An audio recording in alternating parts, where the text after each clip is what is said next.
Yan, napakagandang araw, no? May isi-share lang ako ngayon sa inyo kung anong nangyari sa church namin kanina, October 5th, no? Kanina sa church namin, habang ako'y nagsasalita, naramdaman namin ang pagbaba ng banal na spirito habang kami nag-aaral ng salita ng Diyos. Ang nangyari ay biglang tumahimik. There was a silence for a couple of minutes. Parang pati ang mga puno, pati mga hayop biglang nanahimik, parang tinigil nila ang paghinga nila upang makinig ng salita ng Diyos. It is the first time na naramdaman ito habang nagsasalta at lahat ay biglang nakinig. Ang aming pinag-aaralan ay ang Parable of the Workers or Vineyard. Alam kong mukhang alam nyo na itong story ito at paulit-ulit na lamang. So nakikita ito sa Matthew chapter 20 verse 1 to 16. Pero bago yun, ano ba ang ibig sabihin ng parable? Okay. Base sa mga natutunan ko noon sa mga preachers, ang ibig sabihin ng parable ay it is the story that has heavenly meaning. O ito ang ibig sabihin ng talinhaga or parable.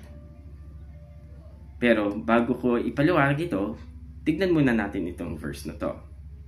Matthew chapter 13 verse 11 to 14. He replied, "Because of the knowledge of the secrets of the kingdom of heaven has been given to you, but not to them.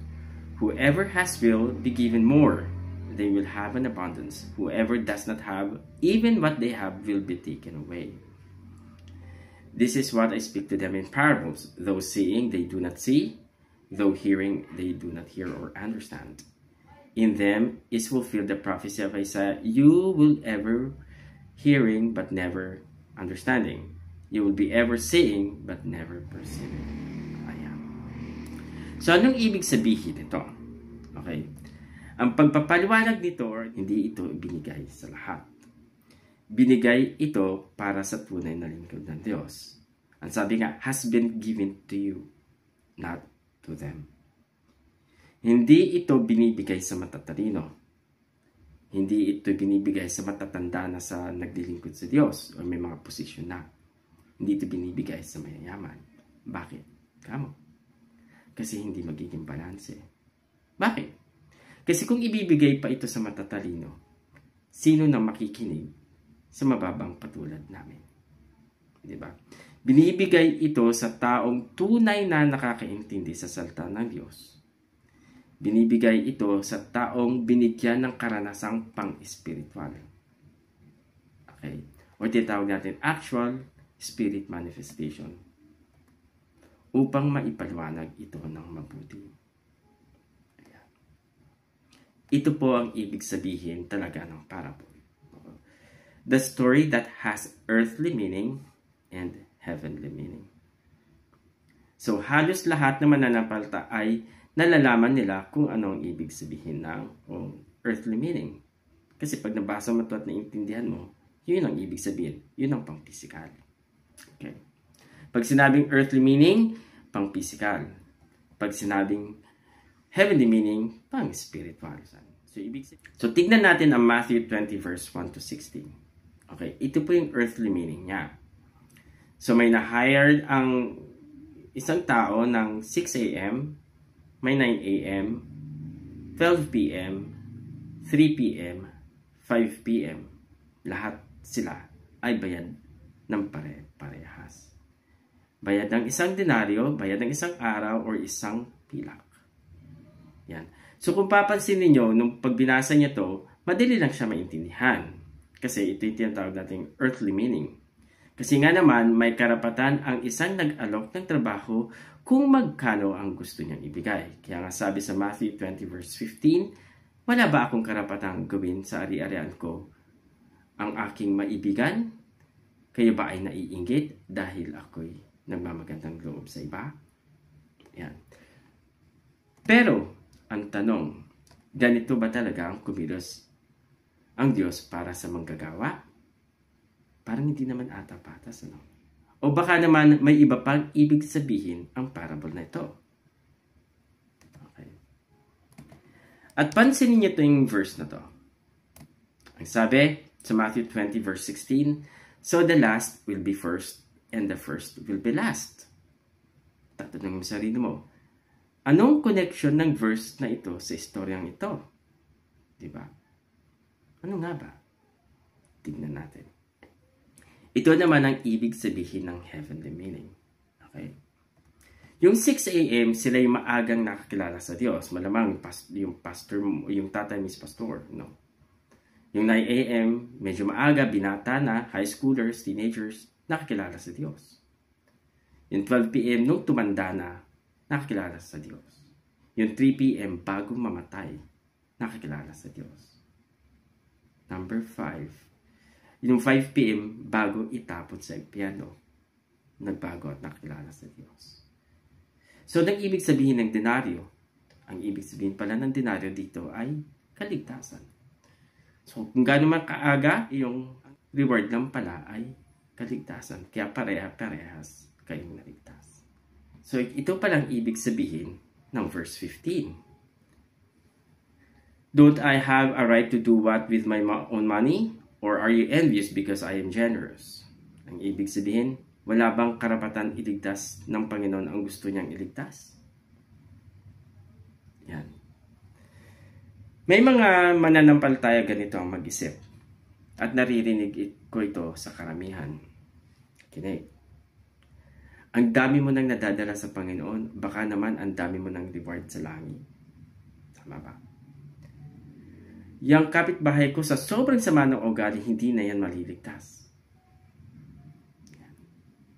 Ang tagal-tagal ko ng mananampalataya mula pagkabata, mataas ng position ko sa church. Reverend na nga ako or malapo ang position ko. Makikinig pa ako sa iyo. Hindi ka naman tapos ng Bible school eh. Yung church nyo nga, ang liit-liit, hindi katulad ng church namin, napakalaki at maraming miyembro. Bakit pa ako makikinig sa iyo? Tama? Ganyan na mag-isip ng tao. So ano naman ang ibig sabihin ng verse na to? So the last will be first and the first will be the last. Ito ang ibig sabihin ng parables na to. Ano verse na to? Yung mga maagang mananampalataya na iniisip nila na mas marami ang reward nila pagpunta nila sa langit kasi maaga silang naging Kristiyano at marami accomplishment. Kaligtasan lang pala ang reward din nila. Yung mga unang nakakilala sa Diyos, mananampalataya na nag-iisip na hindi maliligtas ang kanilang kapitbahay dahil napakasama nila, ay maliligtas pa pala. Dahil sa kasakiman ng kanilang pag-iisip, nung namatay sila, hindi sila nakapunta sa langit, kaagad-agad, sila pala ang huling makakapunta sa langit. Nakita nyo? Una at huli.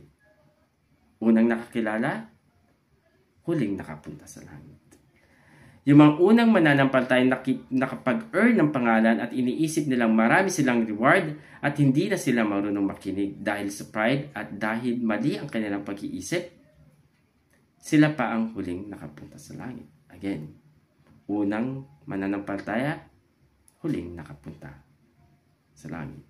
Samantalang, yung mga huling na nakakilala sa ating Panginoong Jesus na hindi mo akalaing maliligtas pa, or huling nagbago, sila pa ang unang nakapunta sa langit dahil tunay silang nagbago at hindi sakim ang kanilang pag-iisip. Selfishness, kasikiman, o hindi nakikinig, kayabangan, ito ang gustong alisin ng Diyos sa mananampalataya. Nagbibigay naman ng reward ang Panginoon sa taong nagtatrabaho ng patago para sa Kanya. Kung ikaw ay sikat, nakuha mo na ang reward mo dito sa lupa. Ang mga sumisikat at nagbibigyan ng gantimpala sa langit ay ang mga taong patuloy na nagiging tapat sa pagdinglingkod sa Diyos sa likod ng entablado. Ang sabi nga sa Matthew chapter 6 verse 2 to 4, when you give someone in need, don't do as hypocrites do, blowing trumpets in the synagogues and streets to call attention to their acts of charity. I'll tell you the truth, they have received all their reward they will ever get. But when you give to someone in need, don't let your left hand know what your right hand is doing. Give your gifts in private, and your Father who sees everything will reward you. Yan. Yan po kung paano magbigay ang reward ng ating Panginoon. God is fair. Hindi lahat ng mga ay binibigay sa matatalino. Hindi lahat ng bagay porke malaki ang simbahan, maraming tao, mataas ang posisyon or katungkulan, ibibigay sa iyo ang lihim ng kalangitan. Makinig ka sa taong mas mababa sa iyo dahil nasa sa kanila ang paghahari ng Diyos. Kaya nga sabi sa Matthew chapter 5 verse 3, Blessed are the poor in spirit, for theirs is the kingdom of heaven. Maraming salamat.